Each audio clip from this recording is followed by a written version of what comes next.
Catalyst, a CEP podcast on bold leadership in the Ocala Metro. Hosted by the Ocala Metro Chamber and Economic Partnership. Sponsored by Douglas Law Firm. And recorded live at Wiley Productions Podcast Studios, located in Ocala, Florida. Welcome to The Catalyst. I'm your host, Natalie McComb, Vice President for the Ocala Metro Chamber and Economic Partnership Foundation, and I'm joined today by Tracy Straub, Assistant County Administrator for Marion County. Welcome to the show, Tracy. Natalie, thanks for having me here today. So, Tracy, you have been with Marion County Board of County Commissioners for more than 20 years. In 2015, you were promoted to the role of County Engineer, which is the role most in our community know you for.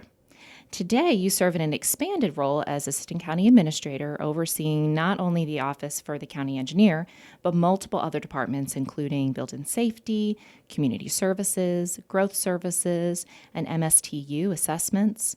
So take me back to that first role that you held of Drainage Engineer. Some may think that would be a more straightforward role, but you were in charge of the county's Stormwater program. So tell me more about that and its relevancy today. Wow, Natalie, we're going back. So when I was originally onboarded with the county, I was hired as the drainage engineer. It was a two-person department. The county at that time was reactive mostly to drainage problems and situations, and we maintained what drainage infrastructure we had. However, the role was changing. When I was hired, they knew there was a federal mandate that had been rolled out across the U.S. The Florida Department of Environmental Protection doesn't exist. Department of Environmental Protections don't exist in all states. We happen to have Florida, so it made the transition a little easier for our local communities. But you had to create a program that dealt with water quality, not just water quantity. Water quantity is that flooding when it rains. Quality is how clean is the water that is going into our stormwater systems.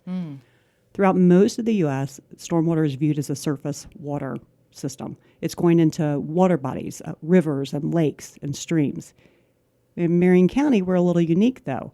We have what's called closed drainage basins. Most of our runoff does not reach a river or a lake, except for in some few small areas of the county.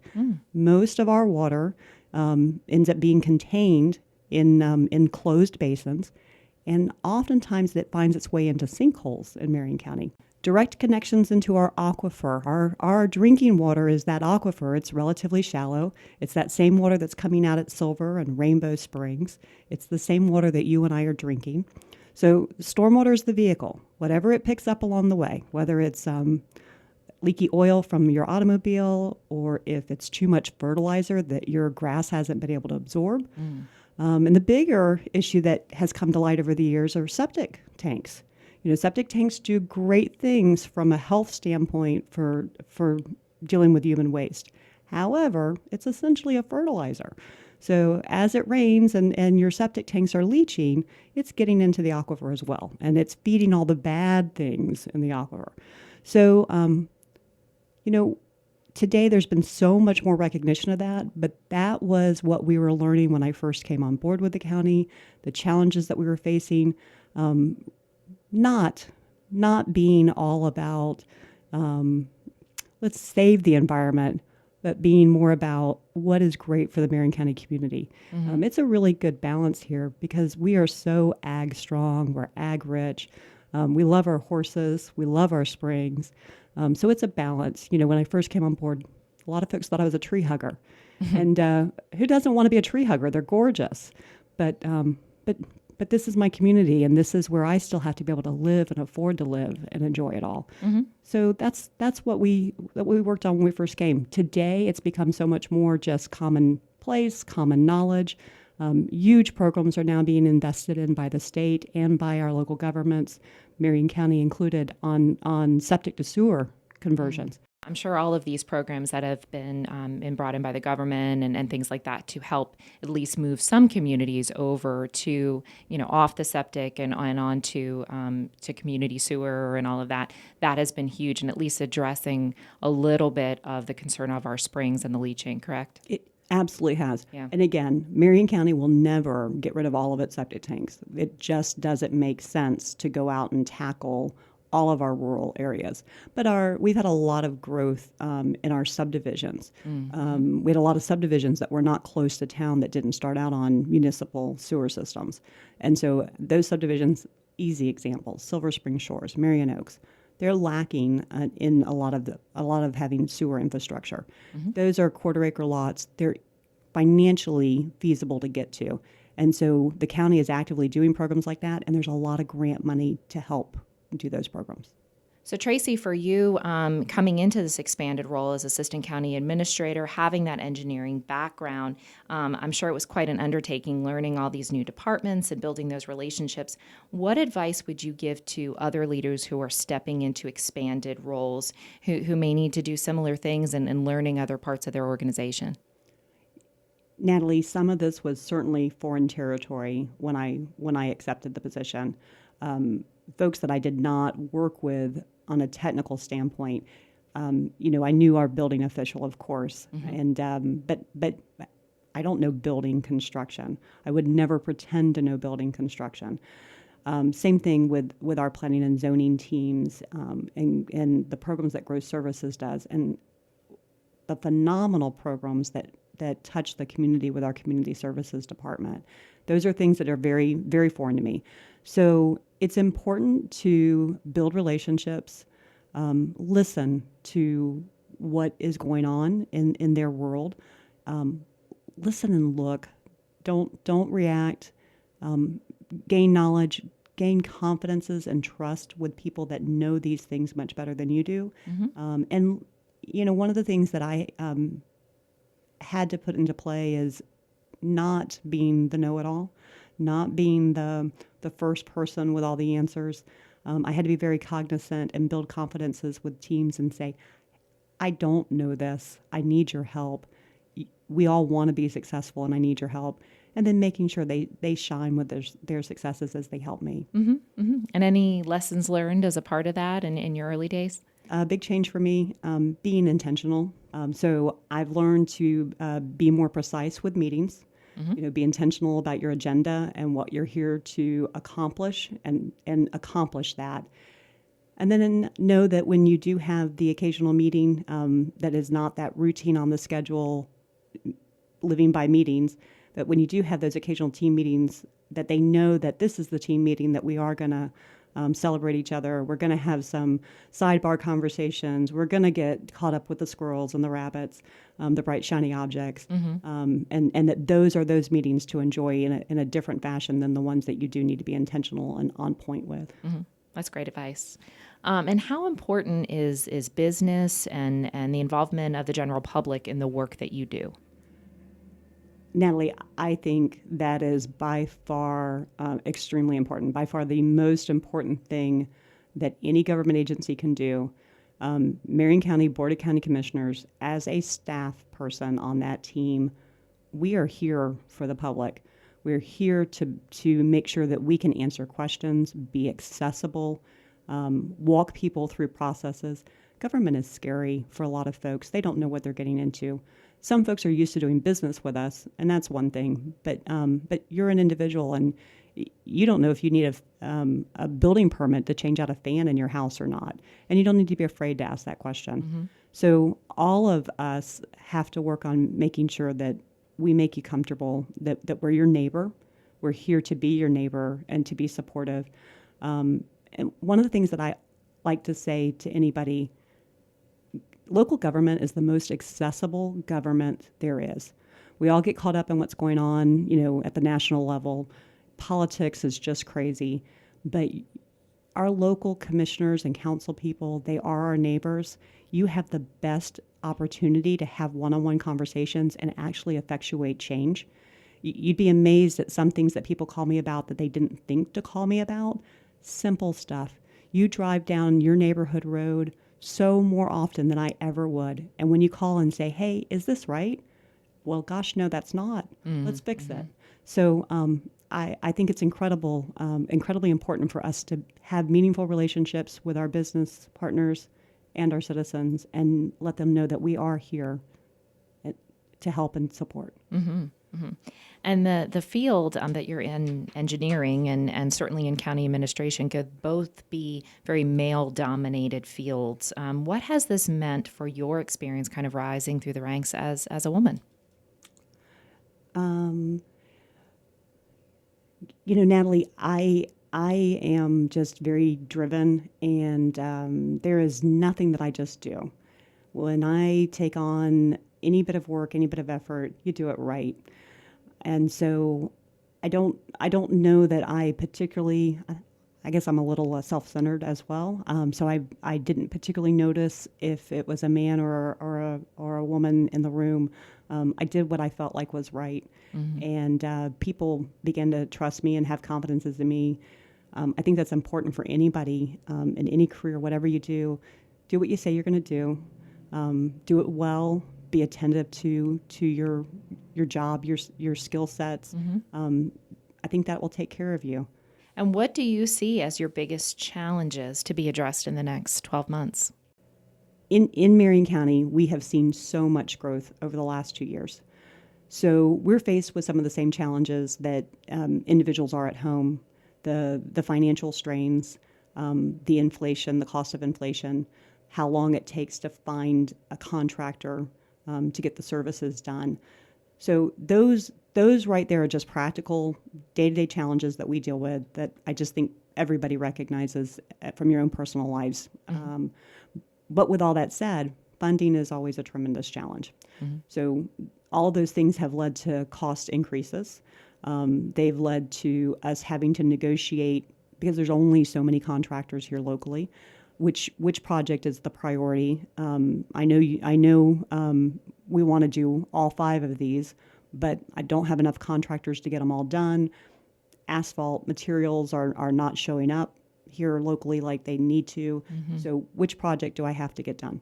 So juggling all of that, we hope that gets a little bit better with materials and goods coming our way. But it's a cost strain. And then as we look in the long range for what our needs are, I have over $600 million of unfunded road projects that I know I need to do. That's a huge dollar amount. And so funding is the challenge. I treat every project like it's my tax dollars. It's extremely important to me that I deliver a project that we're all proud of, but that we did it very affordably for the community. So we're always going to be looking for ways to make the dollar go further, make it stronger, make it last longer. That is a huge challenge. And I've been extremely lucky that our community voted in a 1-cent sales tax over the last several years. I am going to be asking our county commission if they would support that option in the future, because I don't know what other funding, we would have to come up with a different funding mechanism if we don't get to continue that type of process. We try to be very transparent about all of that work, not only just our sales tax work, but all of our budgets. We have some really good budget documents online. Anybody can access them. The Marion County website isn't always the easiest to maneuver through, but the budget documents are very clearly there. Our meetings are on the internet. If you don't get to attend a board meeting or even a budget hearing, you can look at those online and listen to those conversations, and then certainly call and ask questions. Good advice. And as you look at your last 20 years of service to Marion County, what are you most proud of? I have a number of things that I'm really proud of. Marion County has done a lot to improve employee morale. It's very important to build relationships with our employees, which builds relationships with our communities. When I first came on board with Marion County, we were a little backwards. We were a little old-fashioned. I noted it, but it was quaint. It was homey. And today, I'd like to tell you that we're quaint and we're homey, but we're a lot more progressive in our people skills and our relationships and our technology. And I just think that is wonderful, that was a true evolution that occurred, and I hope that we can continue that. Also, road projects and funding, sales tax is an example of that meant a lot to have that confidence from the community to receive sales tax and be able to deliver more road projects more timely.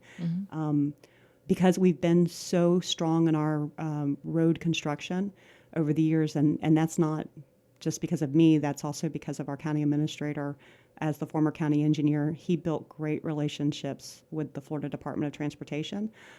We have been able to do some very successful partnerships with DOT in getting projects done, so much so that we moved the interchange north of the city of Ocala, the one that everybody's heard is coming because of Buc-ee's. Yeah. I didn't even know Buc-ee's wasn't anywhere in the picture when we started talking about that interchange, and it wasn't anywhere in the picture when we started working with DOT to get it moved from 2045 construction to 2025. Wow. I think that says a lot about our partnerships, our relationships, doing what we said we were going to do, delivering what we promised we were going to deliver. It was really meaningful, and I'm a proud. true if you build it, they will come, right? Well, sure. New interchange, move it up, and hey, now we got Buc-ee's, right? What a match made in heaven there. That's for a new interchange for us there. it sure is. Yeah. And one of the things we like to do on the show here is to allow you to talk about a not-for-profit organization that you'd like to highlight. Anyone in particular? Natalie, over the last several years, I've heard about The Rock. And when you look at their materials and you get an opportunity to talk to their team, you see what they do, so exciting.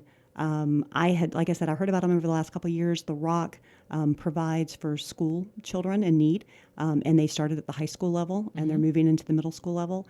I just think that's tremendous. My family didn't have two nickels to rub together on many occasions, and just having somebody that can offer you that kind of help and support, little things.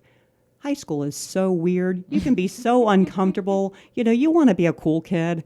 I promise you, I was not a cool kid. I was the class nerd, and I'm proud of it. But it's great when you have folks like that make it easier for you. And now a word from our sponsor. Hello, this is Jeremiah Blocker with the Douglas Law Firm. We are a full-service law firm with many practice areas to serve your particular needs. We are located in downtown Ocala at 110 North Magnolia Avenue. Coming from a 7th-generation family here in Ocala, I am honored for our law firm to partner with the CEP to bring you these podcasts. We hope you enjoy. So now on to our lightning round questions. What trait do you value most from members of your team? Accountability and trust. Best part about living in Ocala? So Ocala's home. I grew up here. My family is from here, so I love it. It's beautiful. Big giant oak trees, gorgeous moss. I just love when I come home from a vacation and I just see that look of it. And Ocala is safe. I love being able to call Ocala my hometown, and I can tell people I still live in a safe community that looks gorgeous. Top band in your playlist right now. Who are you listening to? So right now, and most of my life, actually, it's Tom Petty. But I have recently been given Live at the Fillmore. Oh, nice! And that's a great set of tracks, and it's just a neat whole experience to hear him play over a month's period of time with a different playlist every night, and just the chatter that goes on and the fun and the vibe of it. And I think everybody should have a work environment that's that enjoyable. Yeah. Well, Tracy, thank you so much for being on the show today. Again, we were with Tracy Straub, Assistant County Administrator for Marion County. Thank you, Tracy. Natalie, thank you for having me.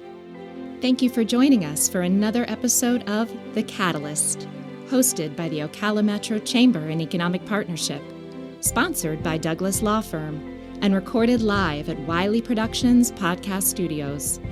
New episodes, guests, and perspectives on leadership premiere twice a month. Follow us on Apple, Amazon, Spotify, or wherever you enjoy your podcasts. Have a suggestion for a future guest?